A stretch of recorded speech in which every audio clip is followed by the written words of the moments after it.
A Tyler man accused of killing a veteran at a busy intersection will undergo another mental health evaluation, but with strict limits. Good evening and thank you for joining us. 23-year-old Dayton Morgan is charged with murder in the February shooting of Trevor Julian at the intersection of Grande Boulevard and Paluxy Drive in Tyler.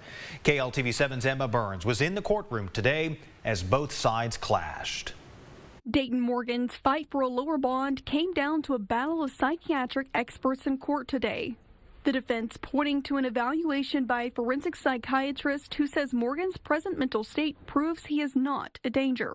But state prosecutors are demanding their own examination, arguing Morgan's entire defense of self-defense and sudden passion hinges on what happened the day of the shooting.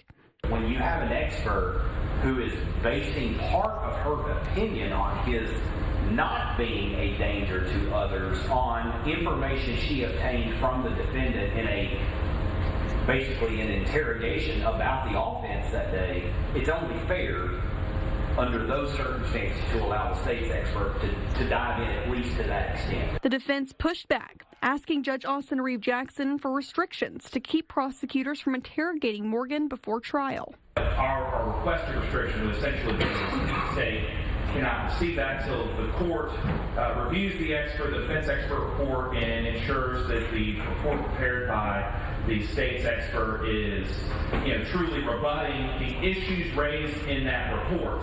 Judge Jackson ultimately compromised. The state's expert can conduct the evaluation, but he cannot ask Morgan about the crime unless it directly rebuts what the defense's expert wrote. The court will then review the report before its release. The court is going to order that he not interrogate the accused about the facts of the offense, not do so any more than is necessary to investigate the extent to which Dr. Bell discussed it, relied upon it, and used it in conducting and drawing her conclusions. Judge Jackson clarified that the evaluations are only used for the bond hearing and cannot be used at trial without future court approval.